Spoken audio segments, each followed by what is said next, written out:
자리에 일어나셔서 주님의 성령 함께 찬양하시며 예배로 나아가시겠습니다.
하나님은 영이시니 예배하는 자가 영과 진리로 예배할지니라. 거룩하신 하나님 아버지의 부르심을 받들어 이 자리에 나와 예배드리는 주의 백성들의 예배를 기뻐받아 주시옵소서. 진실된 마음과 정직한 영으로 삼위일체 하나님의 성호를 찬양하며 예배드릴 때에 하나님이시여 영으로 임재하여 주셔서 주님만이 주시는 평강과 기쁨과 위로가 우리 심령 가운데 가득 넘치게 하여 주시옵소서. 감사드리며 우리 주 예수 그리스도의 이름으로 기도드립니다. 아멘.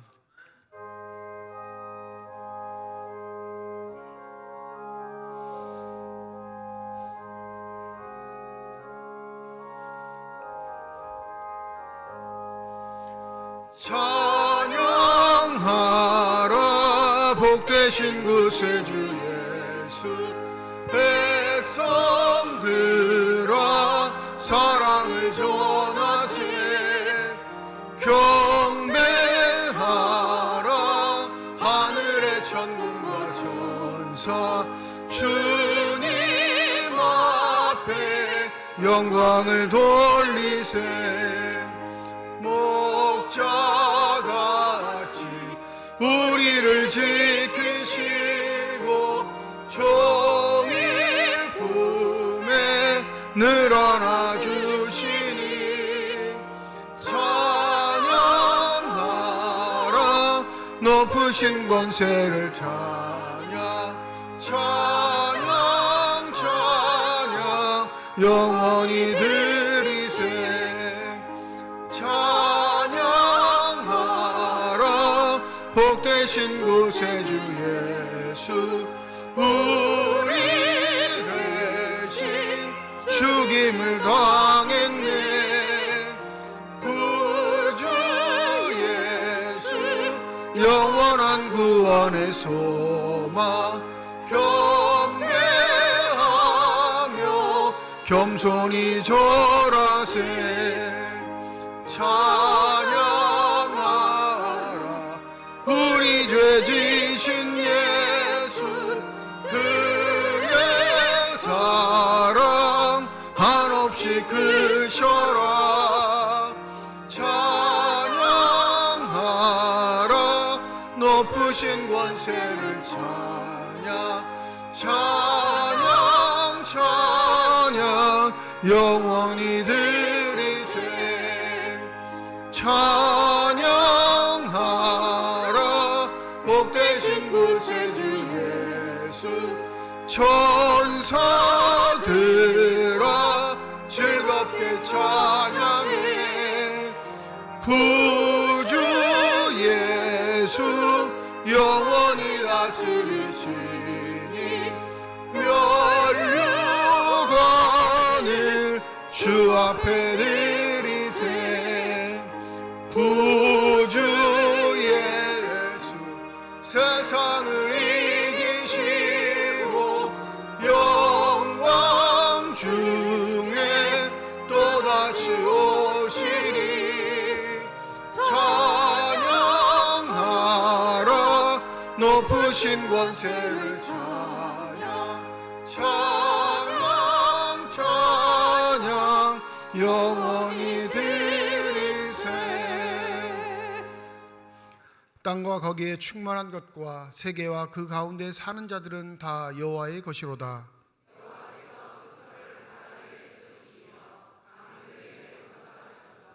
여호와의 산에 오를 자 누구며 그의 거룩한 곳에 설 자가 누구인가?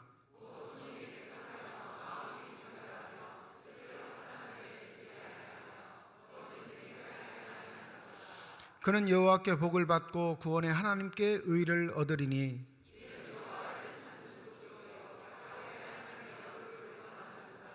문들아 너희 머리를 들지어다. 영원한 문들아 들릴지어다. 영광의 왕이 들어가시리로다.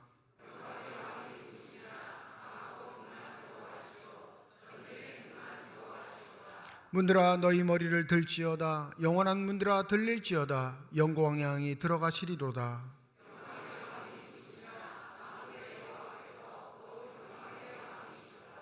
아멘. 지난 한 주간 동안의 삶을 되돌아보며 주님 앞에 참회의 기도를 드립니다.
만일 우리가 우리 죄를 자백하면 그는 미쁘시고 의로우사 우리 죄를 사하시며 우리를 모든 불의에서 깨끗하게 하실 것이라.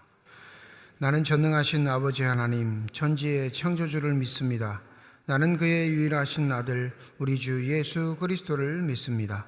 그는 성령으로 잉태되어 동정녀 마리아에게서 나시고 본디오 빌라도에게 고난을 받아 십자가에 못 박혀 죽으시고 장사된 지 사흘 만에 죽은 자 가운데서 다시 살아나셨으며 하늘에 오르시어 전능하신 아버지 하나님 우편에 앉아 계시다가 거기로부터 살아있는 자와 죽은 자를 심판하러 오십니다.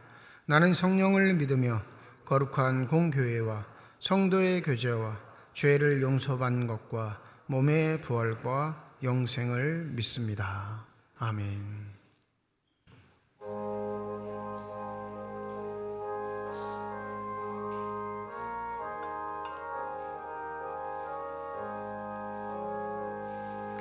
죄짐을 지고서 권하거든 내 마음속에 주 영접하며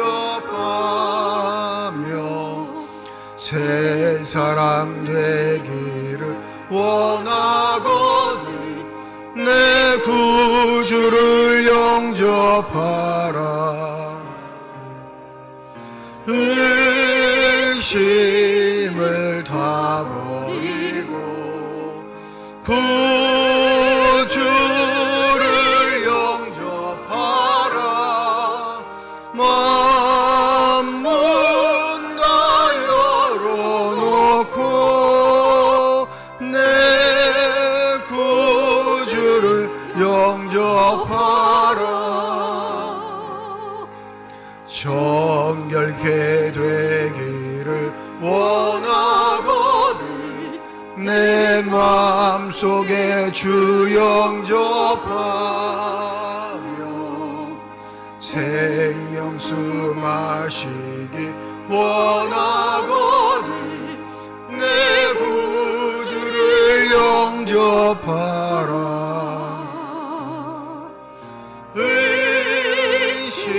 의심을 다 버리고 구주를 영접하라. 만문 다 열어놓고 내 구주를 영접하라. 진실한 친구를 원하거든 내 마음속에 주 영접하며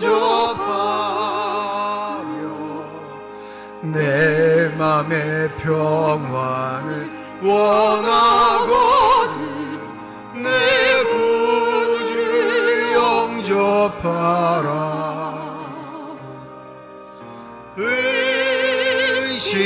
의심을 다 버리고 구주를 영접하라. 만문 다 열어놓고 내 구주를 영접하라. 즐거운 찬송을 하려거든 내 마음속에 주 영접하며 내 영혼의 옷이 가려거든 내 구주를 영접하라.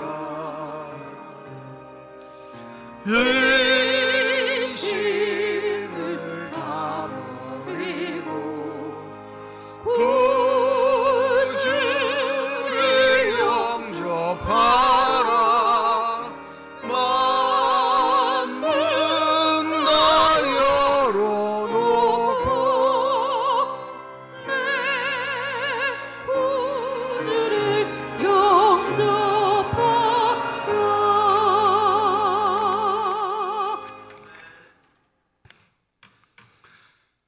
사랑과 은혜가 풍성하신 하나님 아버지, 오늘도 저희가 주님의 성전에 모여 예배 드릴 수 있게 도와주심을 감사드립니다.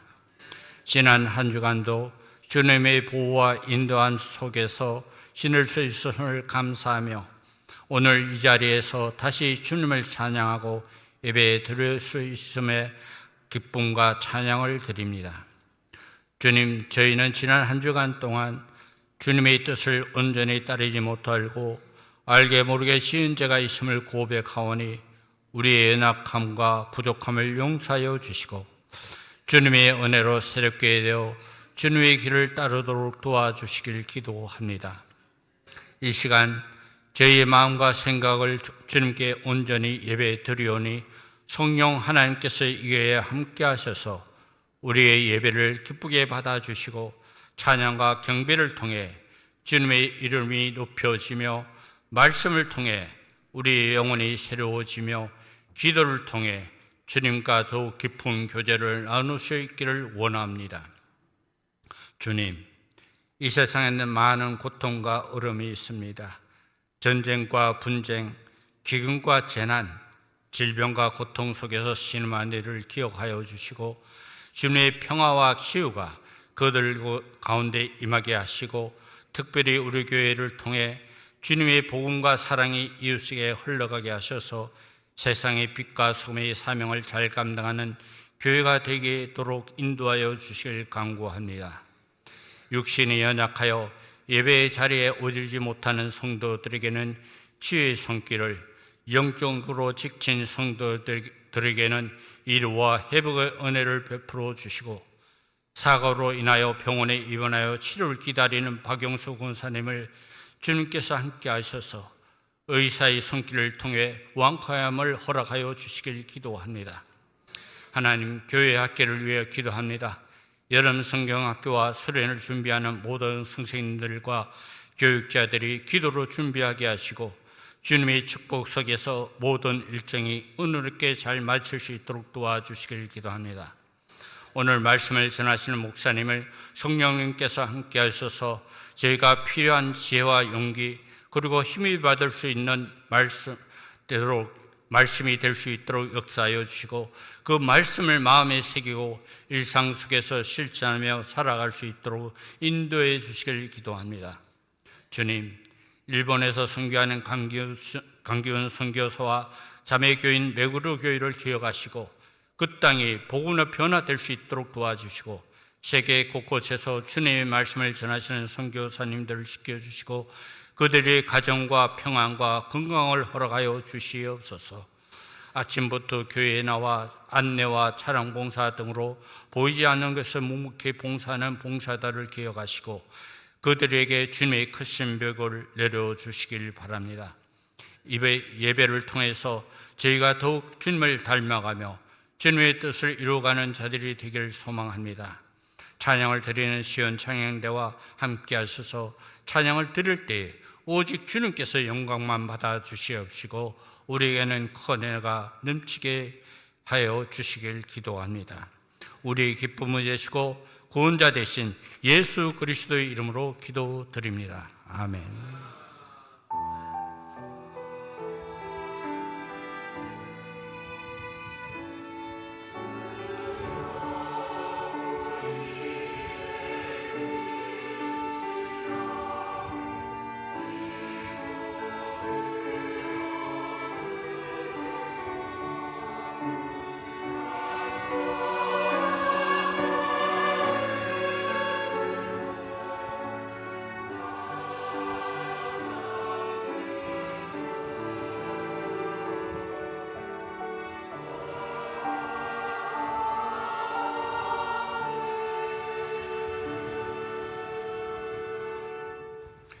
성령 강림 후 8번째 주일 우리에게 주신 하나님의 말씀입니다. 구약성경 시편 85편 8절에서 13절 말씀, 신약성경 마가복음 6장 14절에서 29절까지의 말씀입니다. 다 함께 자리에 일어나 하나님의 말씀을 받겠습니다.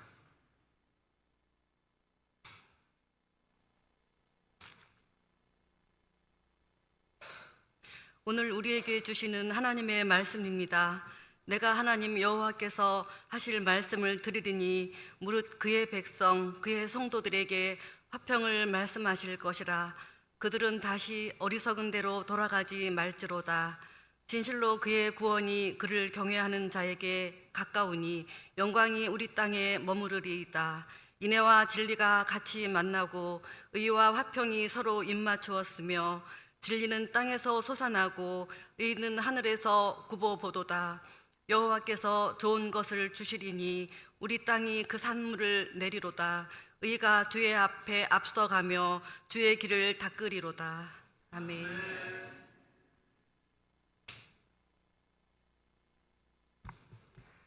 이에 예수의 이름으로 드러난지라. 헤롯 왕이 듣고 이르되 이는 세례 요한이 죽은 자 가운데서 살아났도다. 그러므로 이런 능력이 그 속에서 일어나느니라 하고, 어떤 이는 그가 엘리야라 하고 또 어떤 이는 그가 선지자니 옛 선지자 중에 하나와 같다 하되, 헤롯은 듣고 이르되 내가 목벤 요한 그가 살았다 하더라. 전에 헤롯이 자기가 동생 빌립의 아내를 헤로디아에게 장가 등고로 이 여자를 위하여 사람을 보내어 요한을 잡아오게 가두었으니 이는 요한이 헤롯에게 말하되 동생의 아내를 취한 것이 옳지 않다 하였습니다. 헤로디아가 요한을 원수로 여겨 죽이고자 하되 하지 못한 것은 헤롯이 요한을 의롭고 거룩한 사람으로 알고 두려워하여 보호하며 또 그의 말을 들을 때에 크게 번민을 하면서도 달갑게 들었음이러라.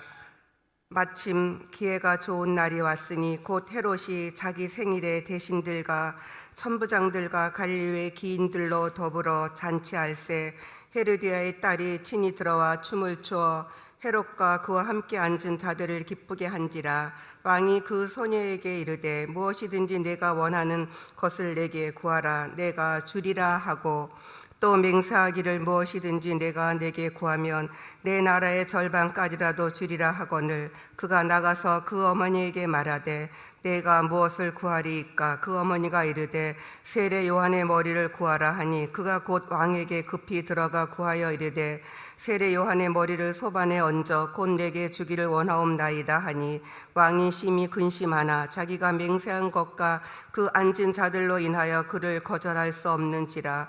왕이 그 시병 하나를 보내어 요한의 머리를 가져오라 명하니 그 사람이 나가 옥에서 요한을 목베어 그 머리를 소반에 얹어다가 소녀에게 주니 소녀가 이것을 그 어머니에게 주니라.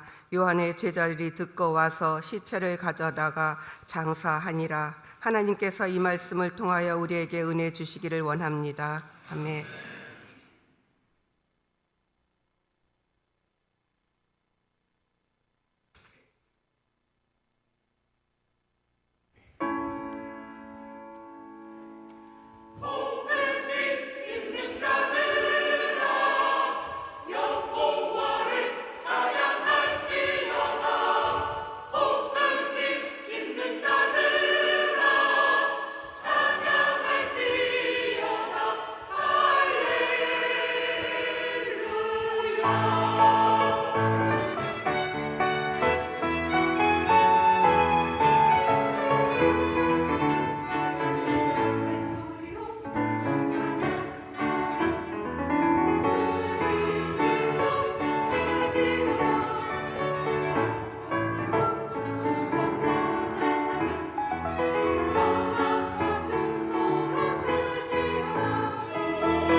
기도하겠습니다.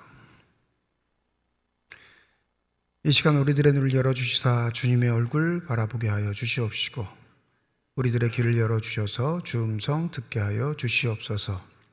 닫혀진 우리의 심령의 문이 성령의 은혜 가운데 활짝 열려지게 하여 주셔서 하나님 아버지 마음속에 품고 계시는 기쁨과 평안과 만족이 넘치는 복된 시간이 되게 하여 주시옵소서. 감사드리며 우리 주 예수 그리스도의 이름으로 기도드립니다. 아멘. 우리가 경건 생활의 지침으로 삼고 있는 성경 읽기 잘하고 계시겠지만 이 성경 읽기의 태도들이 그릇된 경우가 참 많습니다. 무엇을 말씀드리고 싶은 건가냐면 읽기는 읽을 때 내용을 몰라요. 그냥 읽었다라는 이 자기 스스로의 성취감 때문에 성경 읽기를 탐독하시는 분이 계세요. 그러나 아무 내용에 만족을 주지 못합니다. 성경을 읽다가 반드시 멈추는 순간이 있어야 돼요. 그건 성경에게 던지는 질문이 있어야 한다라는 거죠. 그 질문에 성경이 스스로 답하게 될 때 그 성경을 하나님의 말씀으로 인정하게 되는 사건이 일어납니다. 많은 분들 자랑하세요. 난 메똑했다. 여러분 그거 무용지물이에요. 그건 오히려 나를 자랑하기 위한 수단일 뿐이지 살아계신 하나님의 말씀을 나의 삶의 지침으로 삼는 것과는 전혀 천지 차이입니다. 신학을 전공하다 보니까 한 가지 유익은 그게 있습니다. 그냥 통상적으로 몇 장 몇 절을 읽었다라는 것보다 단락이나 아니면 구문에 따라 아니면 주제에 따라 깊이 성경을 읽을 수밖에 없는 요소들이 있다라는 사실이죠. 그건 참 복이라고 생각해요. 아, 목사하길 잘했다라고 생각드는 때는 그런 때가 가장 많습니다. 오늘 본문 단락이 그래요. 오늘 본문, 우리에게 주어진 본문 단락이 그냥 장절만 읽어가지고는 세례요한이 죽었다는데 이런 식으로 흘려보내는 이야기이지만 이걸 문단으로 하나의 구성으로 보면 이 이야기는 어마어마한 비밀을 감추고 있습니다. 오늘 본문 단락이 원래 시작되는 건 6장 7절입니다. 12 제자들을 부르사 둘씩 보내시며 더러운 귀신을 제어하는 권능을 주시다. 전도하려고 12제자를 묶어서 파송을 하시는데 그냥 파송하신 게 아니라 귀신을 쫓아내는 권능을 주셨다고 해요. 그러니까 제자 파송의 이야기가 오늘 본문의 첫 시작점입니다. 그리고 오늘 본문으로는 등장하지 않지만 30절은 뭐라고 하냐면 우리 성경책을 갖고 계시면 한번 30절을 한번 보실까요? 6장 30절. 사도들이 예수께 모여 자기들이 행한 것과 가르친 것을 낱낱이 고하니. 전도여행을 출발시키셔서 제자들이 전도여행을 다 하고 온 다음에 예수님에게 보고하는 사건. 이게 그러니까 큰 한 단락이 되겠죠. 이야기의 시작과 끝이 딱 정해져 있단 말이에요. 이해하세요? 시작과 끝에 누구의 이야기가 들어가 있는 거죠 지금? 엉뚱하게 헤롯과 세례 요한의 이야기가 딱 들어가 있는 거예요. 왜 엉뚱하다고 말씀드리냐면 이 제자들의 전도여행에 우리가 좀 의구심을 품어야 하는 게 6장 12절입니다. 우리 성경을 펼치시고 오늘 본문은 아니지만 6장 12절을 우리 함께 같이 읽어볼까요? 마가복음 6장 12절입니다. 시작. 제자들이 나가서 회개하라 전파하고. 뭔가 어색하지 않으세요? 전도여행을 보낸 건 복음을 증거하라고 보내신 겁니다. 전도여행을 보낸 건 진리가 무엇인지 선포하라고 보내신 겁니다. 전도여행을 보낸 건 하나님의 나라가 무엇인지 알리라고 보내신 거예요.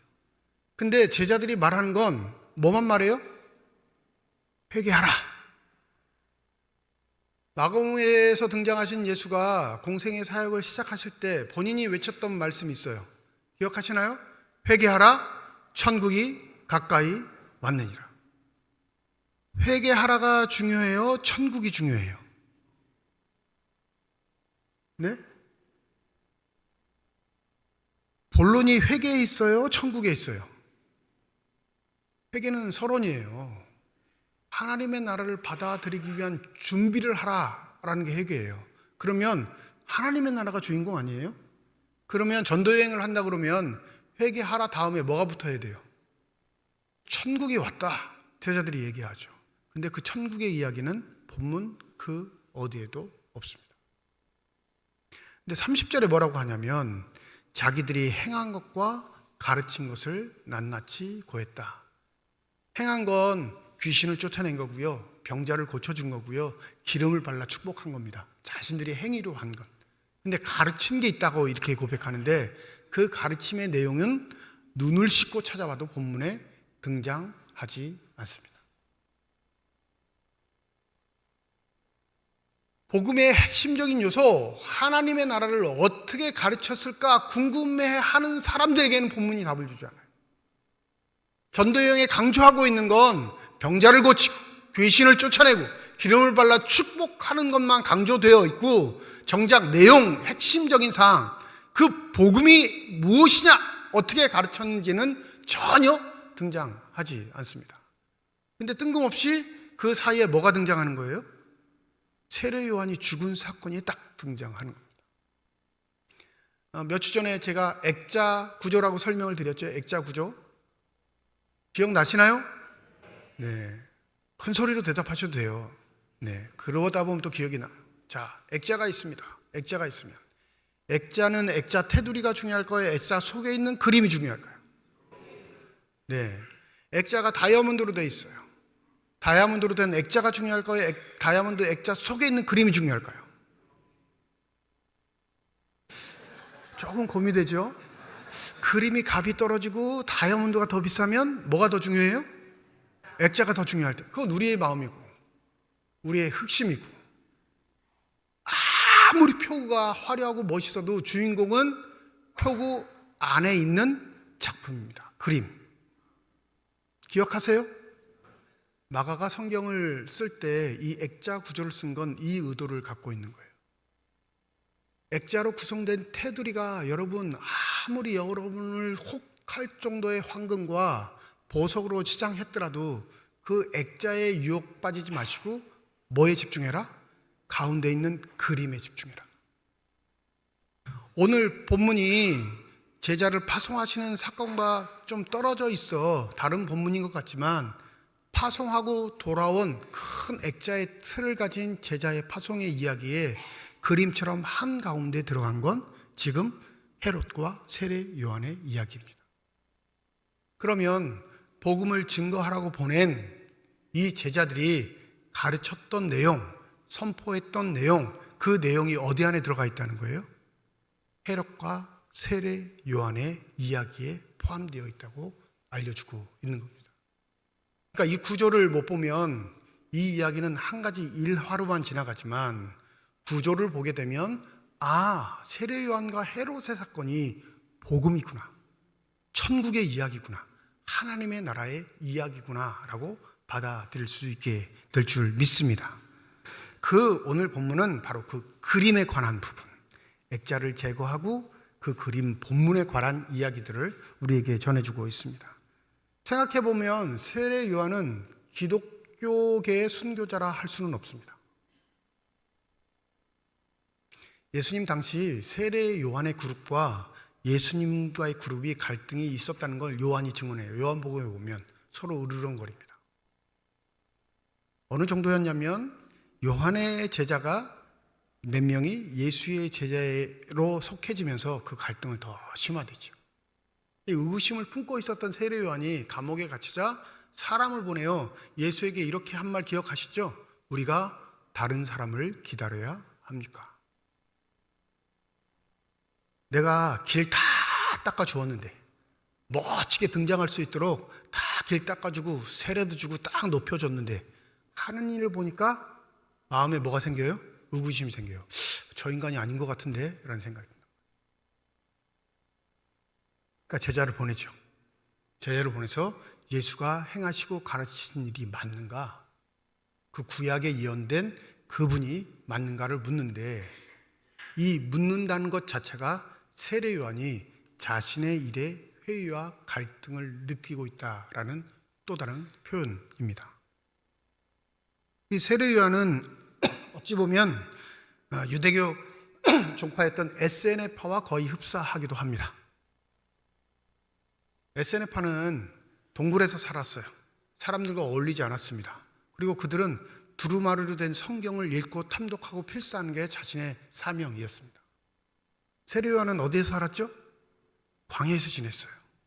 털옷을 입고 살고요. 메뚜기 잡아먹고 꿀 따먹고 그러고 살았다.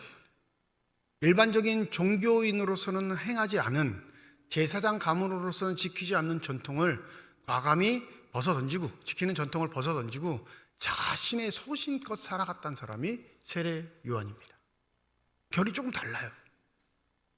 어마어마하게 잘한 건 뭐냐면, 예수께서 공생애를 처음 등장하셨을 때 자기에게 맡기신 하나님의 사명, 즉 예수에게 세례를 베풀고 이가 하나님의 어린 양이시로다 선포하는 일은 아주 멋들어지게 했습니다. 사람들이 자기를 추앙할 때, 세례 요한을 높이려고 할 때 세례 요한은 과감히 그걸 거부했죠. 왜요? 높아져야 할 분은 누구요? 예수님. 자기는 낮아져야 할 사람, 후퇴하고 퇴장해야 할 사람이고 스스로 고백합니다. 그런데 놀랍게 오늘 본문에 보면 비슷한 것 같기도 하지만 이렇게 다름이 많은 세례 요한의 이야기를 누가 되뇌이냐면, 오늘 14절에 보면 그 갈릴리 지역의 통치자였던 헤롯 왕이 되뇌입니다. 우리 14절 한번 다 같이 읽어보실까요? 14절입니다. 시작. 이에 예수의 이름이 드러난지라 헤롯 왕이 듣고 이르되 이는 세례 요한이 죽은 자 가운데서 살아났도다. 그러므로 이런 능력이 그 속에서 일어났느니라 하고, 헤롯 왕께 갈릴리의 소식통을 전하는 신하들이 소식을 전했습니다. 그 예수라는 사람이 제자들을 보냈는데, 갈릴리 각 지역에 보냈는데 이 제자들이 신기한 능력이 있어서 병자들이 고침을 받습니다.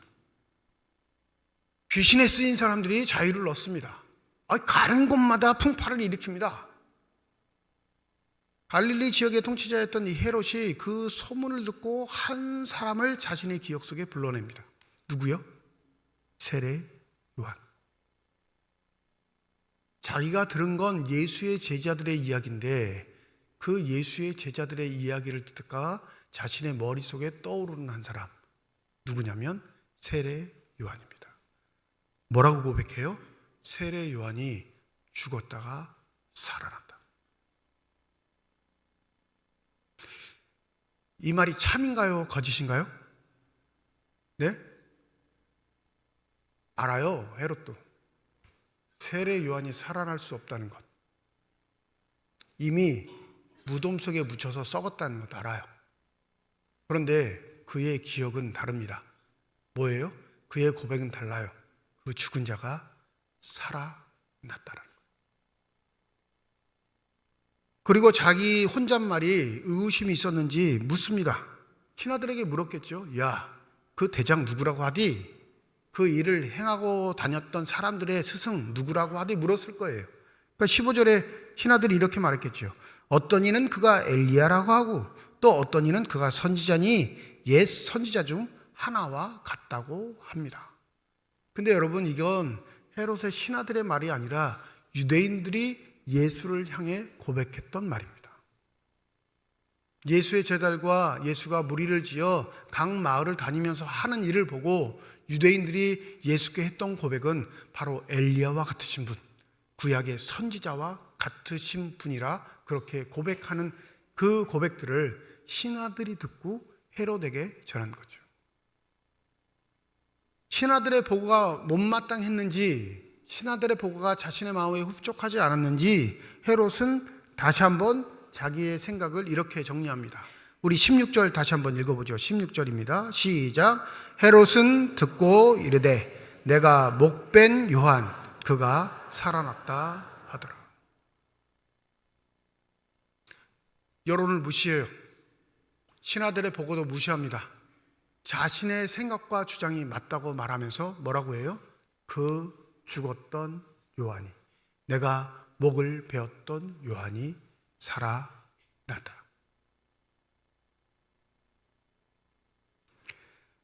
요한은 하나님의 나라가 가까이 왔다 선포하다 죽지 않았어요. 예수 믿으라고 전도지 둘자가 죽지 않았습니다. 예수에게 내 모든 것 바친다고 자기의 삶을 드린 사람이 아니에요. 요한이 죽은 이유는 한 가지예요. 뭐요? 헤롯 왕이 이복 동생의 부인을 자신의 부인으로 취해 결혼한 사건 때문에 세례 요한은 그 말 하다가 죽었습니다. 제자들은 복음을 선포하고 자신의 삶의 시간을 들여 예수를 섬기고 가는 곳마다 하나님의 나라를 이야기하고 설명하는 게 자신의 본질, 사명이라고 생각했는데 세례요한은 결이 다르다니까요. 세례요한은 예수의 복음을 선포하다가 죽은 적이 없습니다. 그 입만 다물었으면, 왕에 대한 예의만 지켰으면 세례요한은 여전히 살아 있었을 것입니다. 세례요한이 헤롯 왕을 비난한 이유는, 그렇게 싫어한 이유는 그들이 따르는 유대 전통의 율법에 따르면 형제의 부인과는 결혼할 수 없는 법이 있었기 때문에 그렇습니다. 근데 출세를 더 큰 역할을 하기를 원했던 헤롯에게는 해당 사항이 없어요. 왜냐하면 로마 제국은 자신의 명예와 출세를 위해 얼마든지 이혼이 가능한 세계였거든요. 고귀한 귀족 가문과 결혼할 수 있다면 자신의 부인을 과감하게 버리는 게 로마 제국의 전통이었습니다. 자신의 출신 성분이 미천해서 자신의 부인이 귀족 집안의 딸과 결혼할 수만 있다면 자신을 잘 돌보았던 조강지처도 버리는 게 로마의 전통이었다니까요. 그러니 헤롯이 지키는 이 일은 유대의 전통에서는 죄악이지만 로마의 전통에서는 바람직한 일이었던 겁니다. 그런데 요한은 이걸 비난하죠. 유대 땅을 통치하면서 유대인의 정서와 맞지 않는 왕, 유대 땅을 통치할 때 하나님의 율법이 최고임에도 불구하고 그 율법을 거스리는 왕, 그러니까 비난하죠. 이 헤롯은 마음이 좀 여렸던 것 같아요.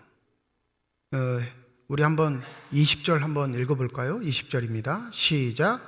헤롯이 요한을 의롭고 거룩한 사람으로 알고 두려워하며 보호하며 또 그의 말을 들을 때 크게 번민을 하면서도 달갑게 들음이러라.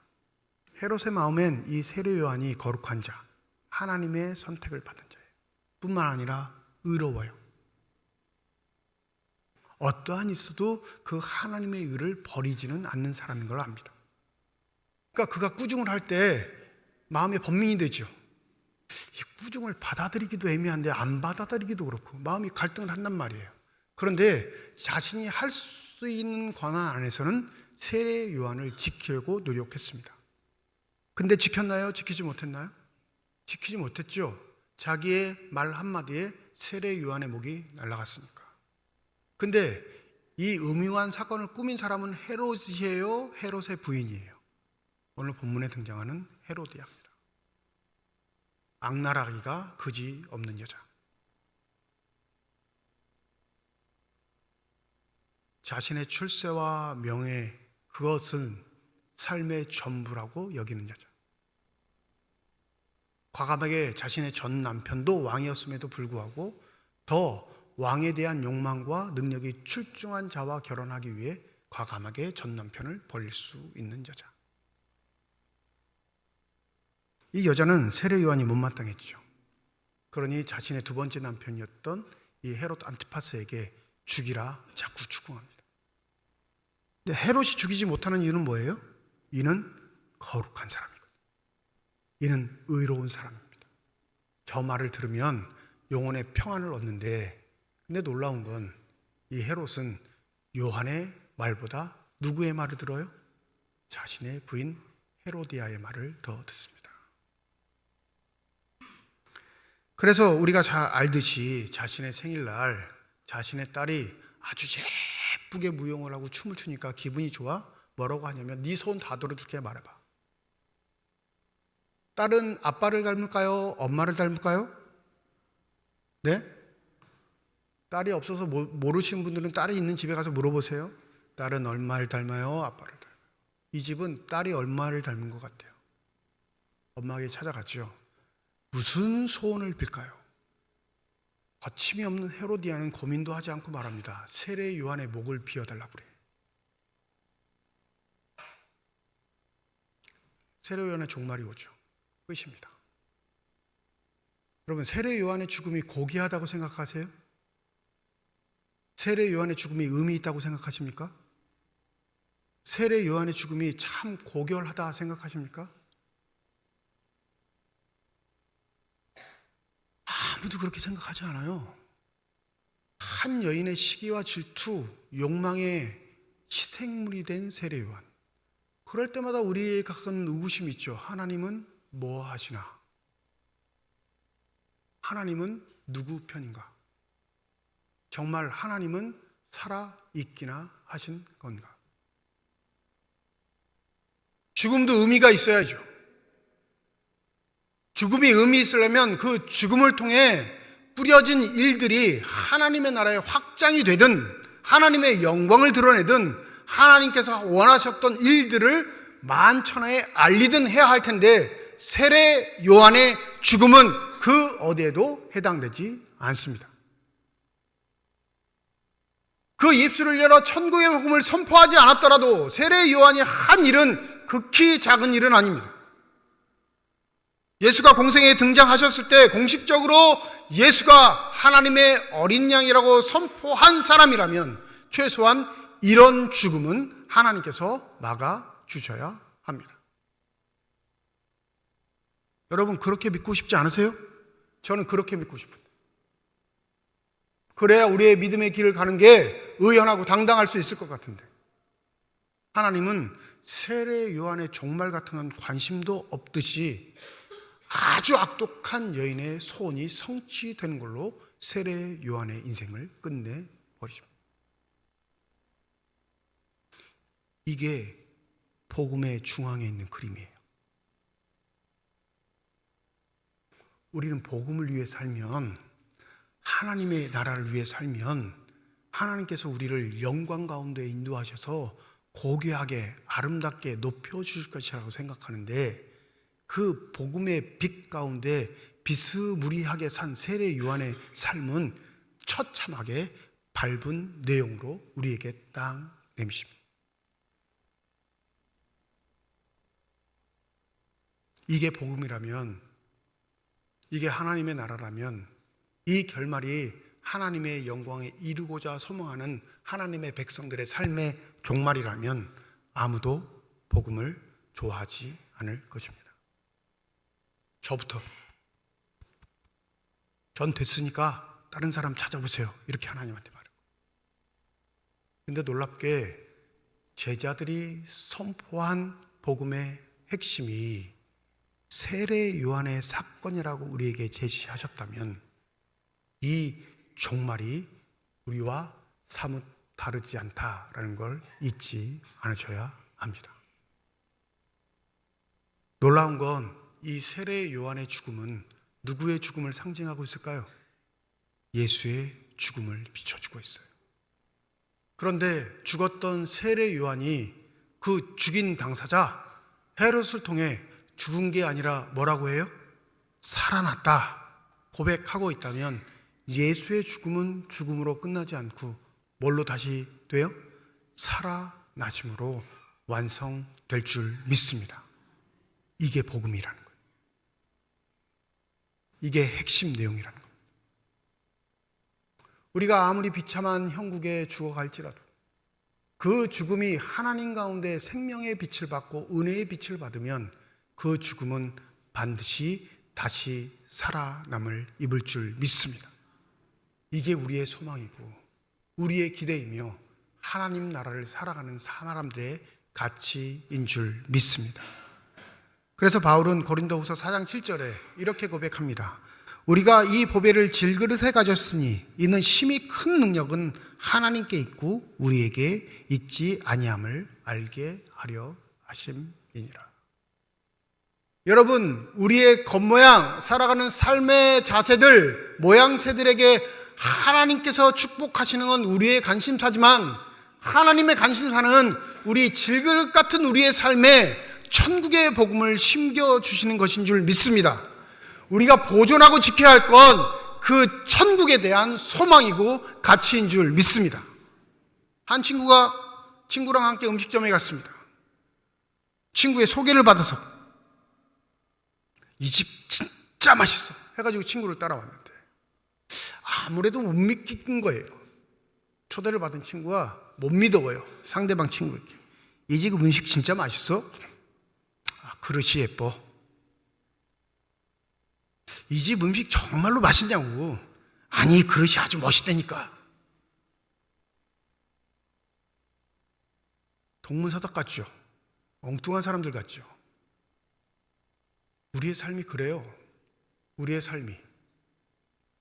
천국의 복음을 들었으면 우리가 감당할 수 없는 보화를 우리의 삶에 품고 사는 건데, 우리는 저 사람 속에 있는 그 보화에 관심이 없고 저 사람이 뭐 하고 사는지에 관심을 둬. 야, 예수 믿고 축복받았대. 예수 믿었더니 아들, 딸도 장가도 잘 가고 결혼도 잘하고 직장도 잘 지지되고 하는 일마다 잘 된대.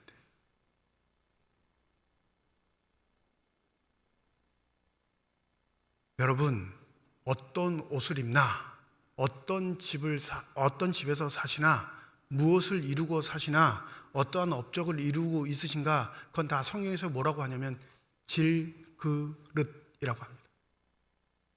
깨질 수밖에 없는 막사발. 질그릇에 페인트 칠했다고 그게 보화가 돼요? 질그릇에 치장을 했다고 그게 도자기가 됩니까? 질그릇에 가장 각색의 보석들을 붙였다고 그게 우리가 가장 소중하게 여길 수 있는 삶의 가치가 될까요? 우리가 존귀한 건, 하나님이 우리를 존귀하게 여기시는 건, 우리를 축복하시는 건 우리의 삶 속에 구주 예수 그리스도를 통해 하나님의 나라를 선사하셨기 때문에 그렇습니다. 그러니 여러분 속지 마십시오. 어떠한 경우가 있어도 내 속에 허락하신 천국의 소망들을 버리지 않고 그 천국의 소망을 붙잡는 게 우리의 사명이고, 그 길을 걸어가는 게 믿음의 사람의 도리임을 잊지 마시기 바랍니다. 근데 신앙생활을 하다가 보면 그릇에 관심이 많은 사람들이 많아요. 저 사람은 금그릇이네, 은그릇이네. 아니요, 그렇게 보이는 거지. 우리가 속는 거지. 다 질그릇이에요. 고귀하고 아름답고 가장 가치 있고 지킬 만한 것이라면, 하나님 정도의 능력이면 질그릇에 담으면 안 되시죠. 아무도 범접할 수 없는 곳에 담아 놓으시고 보존하셔야 하나님의 가치가 올라가죠. 근데 놀랍게도 하나님은 그 가치를 스스로 버리셔서 우리와 같은 질그릇에 이해도 하지 못할 수준에 있는 사람들에게 천국 복음을 증거해 주셨습니다. 그러니 한 여인의 읍조림으로 우리의 목이 날아간다 할지라도, 우리의 질그릇이 깨진다 할지라도 우리가 고통스러워하지 않으면 우리에게 허락하신 천국의 복음은 그 아무도 뺏을 수 없기 때문에 그렇습니다. 이게 제자들이 선포한 복음의 핵심이에요. 야, 저 집 예수 잘 믿는다는데 하는 일마다 안 돼. 저 집 말씀대로 산다는데 봐봐, 뭐 좋은 게 있어. 여러분, 사단의 음성이에요. 속지 마세요. 반대로 얘기해야죠. 반대로. 저렇게 하는 일마다 안 되는데 어떻게 예수를 믿을 수 있을까? 하는 일마다 고통을 얻는데 어떻게 예수 버리지 않고 저렇게 살 수 있을까? 나는 버릴 것 같은데.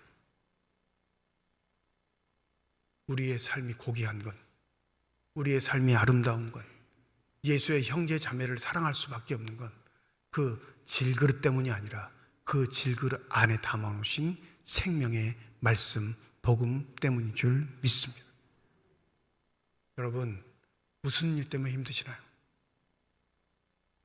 어떠한 올무 때문에 걸려 넘어져서 허덕이고 계시나요? 혹 내 그릇은 자꾸 저 사람의 그릇은 큰 것처럼, 내 그릇은 연약하고 저 사람의 그릇은 단단해서 아무 영향 못 받는 것처럼 여기시기 때문에 그래요? 그러면 하나님의 나라 모르는 거예요. 헤롯은 자신의 마음에 번민이 있음에도 불구하고 결국엔 명예와 성공을 쫓아 세례 요한을 죽인 걸 택했습니다. 하나님이 그를 흔드신 거예요.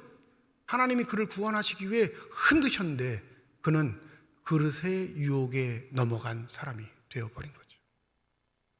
그런데 아시나요? 자신의 입술로 자신이 죽였던 그 의인, 자신이 죽였던 하나님의 사람이 다시 살아났다 고백한다면 이 끔찍함은 누구의 몫으로 남게 되겠습니까? 하나님 안에서 죽는 자, 의미 없이 죽는 자는 단 한 사람도 없습니다. 아직 우리의 믿음이 연약해 하나님의 말씀을 볼 수 있는 눈이 열리지 않아 그게 의미 없는 죽음처럼 여겨지겠지만 마지막 날 하나님이 그의 천군과 천사를 예수와 함께 보내시사 하나님 안에서 죽은 자를 잠자는 자로 여기시고 반드시 부활의 능력 가운데 우리 앞에 등장하게 하실 줄 믿습니다. 부디 삶의 시간 살아가다가 사람의 눈에 현혹된 것에 속지 마시고 그 누구도 빼어서 갈 수 없는 진리의 가치, 복음의 가치, 하나님의 나라의 소망의 가치를 붙들고 살아갈 수 있는 저와 여러분이 되시기를 주님의 이름으로 축원드립니다. 기도하겠습니다.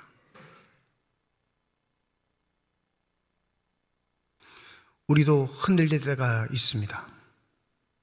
하나님은 이렇게 원하시는데 나는 저렇게 하고 싶은 삶의 태도들. 그런데 되돌아보면 늘 내가 원하는 쪽으로 택해온 삶이었습니다. 부디 우리의 어리석음을 용서하시고 긍휼의 마음으로 우리를 보듬으시사 주님의 말씀에 귀 기울이며 순종할 수 있는 선한 삶이 되게 하여 주시옵소서. 보배를 질그릇에 놓으신 하나님의 뜻이 얼마나 고귀하고 아름다운지를 깨닫는다면 우리의 삶의 조건이 되는 그릇의 모양새가 아닌 우리 그릇 안에 담겨 놓으신 그 복음의 빛을 위해 살아가는 삶이 될 줄 믿습니다. 부디 우리 삼척중앙교회 모든 성도들은 그 존귀하고 아름다운 삶의 가치를 지니며 살아갈 수 있는 축복이 있게 하여 주시옵소서. 감사드리며 우리 주 예수 그리스도의 이름으로 기도드립니다. 아멘.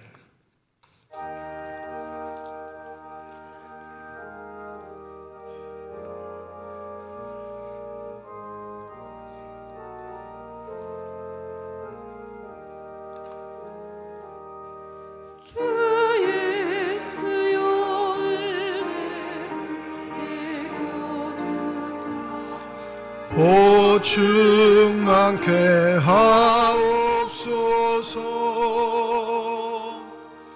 이 주리고 목마른 나의 맘에 주 성령을 부으소서. 주 예수여 충만한 은혜 내 영혼에 부으소서.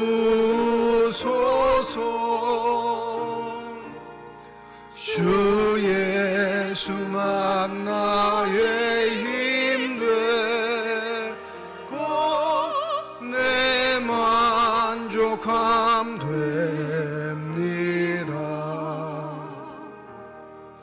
내 마음에 힘하신 주의 성령 늘 계신 줄 믿습니다.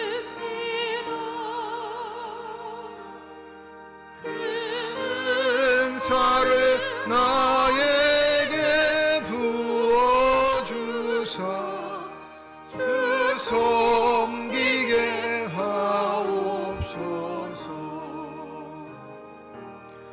주 예수여 충만한 은혜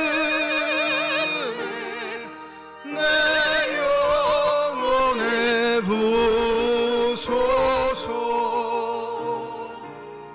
주 예수만 나의 힘되 곧 내 만족함 됩니다.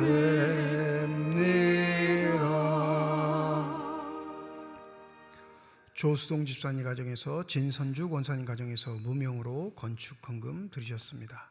하나님 아버지의 은혜와 사랑을 진심으로 감사드립니다. 거룩한 주일 주의 전에 나올 수 있는 여건과 형편 허락하여 주시고 나올 때 빈손으로 나오지 아니하고 주 앞에 드릴 수 있는 예물 있게 하심을 감사드립니다. 이 예물이 쓰여지는 곳 하나님의 사랑이 널리 증거되게 하여 주시옵시고 하나님의 이름으로 심겨지게 될 때 하나님께서 뜻하시고 원하시는 복된 열매들이 가득 맺혀질 수 있는 거룩한 예물만이 되게 하여 주시옵소서. 예물을 드릴 때 기도의 제목을 담아 드리는 손길과 과정 주님께서 아십니다. 우리의 기도에 응답하겠다, 우리와 함께 하시겠다 하시는 그 약속의 말씀을 믿고 사는 주의 백성들에게 그 말씀으로 함께 하여 주시옵소서. 때때로 우리의 삶의 자리에 찾아오는 여러 가지 어려운 일들, 사건과 사고 때문에 우리의 마음이 흔들리고 믿음이 흔들릴 때 더욱 강력하게 우리를 붙잡아 주시사 마음 변치 않고 주님을 바라볼 수 있는 믿음의 사람들만 되게 하여 주시옵소서. 그리하여 주께서 초대하시는 그 천국의 자리, 소망의 자리에 이를 때까지 우직하게 주님을 바라보며 살아갈 수 있는 든든한 믿음의 사람들로 인정받게 하여 주시옵소서. 시온 앙상블, 시온 찬양대를 비롯한 예배 위원들과 교회 학교 교사를 비롯한 모든 재직계 부서들을 축복하여 주시기를 소원합니다. 주의 몸된 교회를 위해 헌신하고 수고하는 자들, 하나님의 몸된 교회를 위해 최선을 다하는 자들에게만 허락하신 축복들이 저들 삶 가운데 가득 넘치게 하여 주시옵시고 먼저는 성령의 충만함 더하여 주셔서 한결같게 하시고 겸손하게 하시고 낮아지게 하여 주셔서 저들의 삶이 주님을 드러낼 수 있는 축복의 삶이 되게 하여 주시옵소서. 병상에 누워있는 환우들, 또 그 환우들을 돌보는 가족들을 주님께서 아십니다. 주의 능력의 손길로 환부에 안수하여 주실 때 저들의 질병과 고통과 아픔이 치유되게 하여 주시옵시고 육적으로 건강을 회복하여 줘서 더욱더 영적인 일에 최선을 다할 수 있는 복된 삶들이 되게 하여 주시옵소서. 우리에게 허락하신 자녀들의 삶을 주 손길 가운데 선하게 인도하여 주시기를 소원합니다. 타지에서 일하고 있는 자녀들, 공부하고 있는 자녀들, 군에 가 있는 자녀들, 해외에 있는 자녀들, 결혼을 하여 가정으로 일구는 모든 자녀들을 주의 말씀으로 아름답게 양육시켜 주시사 주님께서 필요하실 때 언제든지 아멘하며 충성하며 주의 일을 감당할 수 있는 신실한 자녀들만이 되게 하여 주시옵소서. 모든 것 감사드리며 우리 주 예수 그리스도의 이름으로 기도드립니다. 아멘. 우리 함께 인사하겠습니다. 하나님의 축복이 여러분과 함께. 네, 감사합니다. 옆에 분과 인사하시죠. 하나님의 축복이 옆에 계신 분과 함께. 네, 감사합니다. 오늘 주일 예배는 1부, 2부 예배로 드렸고요. 다음 주일 예배는 1부, 2부 예배와 오후 2시 오후 찬양 예배로 모입니다. 다음 주일 오후 찬양 예배는 안수집사의 헌신 예배로 드리겠습니다. 우리 안수집사의 회원분들 다 참여해 주시고 많은 성도들 참여하셔서 함께 마음을 모두 하나님께 예배 드리시기를 부탁드립니다. 오늘 2부 예배 후에 각 기간별로 원래로 모이도록 하겠습니다. 등록하신 교인들 우리 남성교회 여전대회 꼭 가입하셔서 교제도 하시고 선교일에도 동참하시고 선한 일에 힘써 주시기를 부탁을 드립니다. 각 기간별로 장소 시간 잘 알려주셔서 회원들 참여하실 수 있도록 협력해 주시면 되겠습니다. 정기 당회가 다음 주일 오후 찬양 예배 후에 1층 사무실에서 있습니다. 재직 세미나 이번 주 금요일 저녁 8시 지하 예배실에서 있습니다. 네 번째 시간인데 교재를 가지고 함께 읽으면서 서로 이야기를 하는 시간들입니다. 함께 참여해 주시면 감사하겠습니다. 교회학교 여름 성경학교와 수련회 일정 알려드립니다. 이번 주 토요일 유치부부터 시작합니다. 20일, 21일 양일간 유치부는 교회에서 시작하는데요. 등록 접수는 토요일 날 오전 9시 30분부터입니다. 토요일은 유치부 중심으로 행사가 진행되고 주일날 점심을 드시면 그 오후에는 우리 영유아를 대상으로 한 프로그램이 진행됩니다. 영유아 유치 아이를 다 기르고 계시는 부모님은 전체 다 참여하시면 되겠고요. 또 유아만 있는 가정들은 주일날 점심을 드시고 함께하는 프로그램에 참여하시는 게 더 유익하다 생각합니다. 이틀 동안 진행되는데 많이들 기도해 주시고 협력을 부탁드리겠습니다. 아동부, 중고등부, 청년부 일정도 주보에 기재해 드렸습니다. 기도하실 때마다 함께 중보 기도해 주시고 협력해 주시기를 부탁드립니다. 삼척 시립합창단 정기 연주회가 이번 주 수요일 저녁 7시 30분 삼척문화예술회관 대공연장에 서 있습니다. 우리 교인들 중에 9분에서 10분 정도가 이 합창단 소속이라고 들었습니다. 중요한 행사인 만큼 또 함께 가서 축하해 주시고 격려해 주시면 되겠습니다.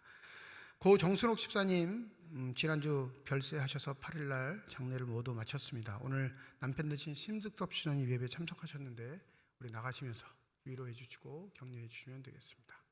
네. 또 주보에 기재되지는 않았지만 소식을 들으신 분 계실 텐데 여러분 중보 기도를 좀 부탁드립니다. 최응렬 장로님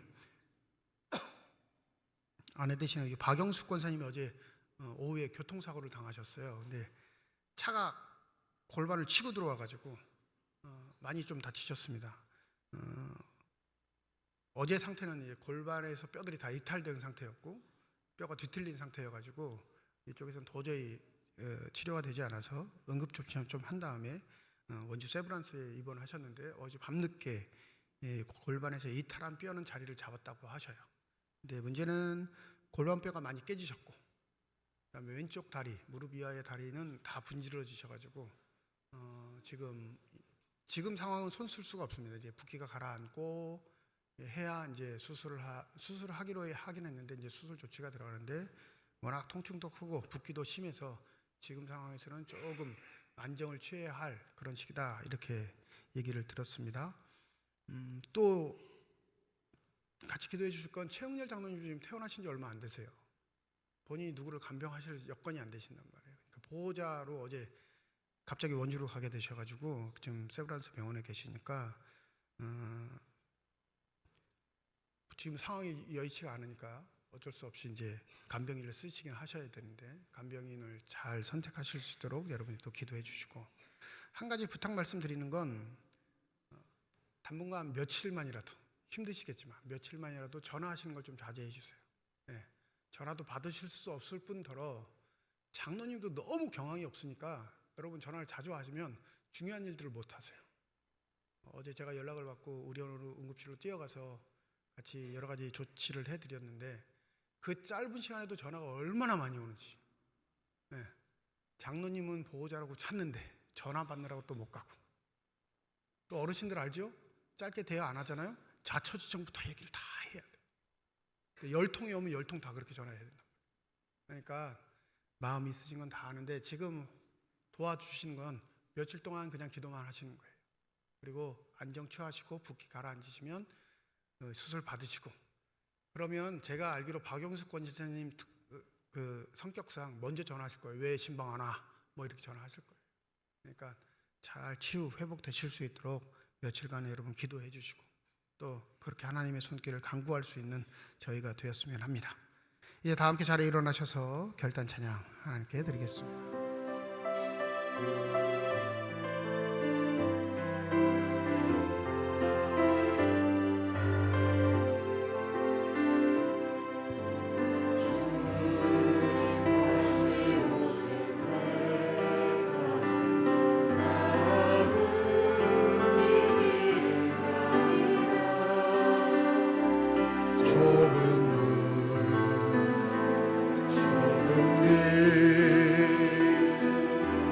나의 십자가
우리 주 예수 그리스도의 은혜와 하나님의 사랑과 성령 교통, 내주 인도 역사 충만하심이 지난주 부인을 하늘나라로 보내며 하나님의 위로와 소망을 간구하는 우리 심득섭 집사님 유가족들 머리 위에와 주의 말씀을 마음에 새기고 삶의 자리로 돌아가 어떠한 경우에도 천국의 가치를 잃지 않고 소망 중에 살아가기를 소원하는 주님의 거룩한 자녀들, 이들의 가정과 일터와 앞길 위에 이제로부터 영원토록 함께 하시기를 간절히 축원하옵나이다. 아멘.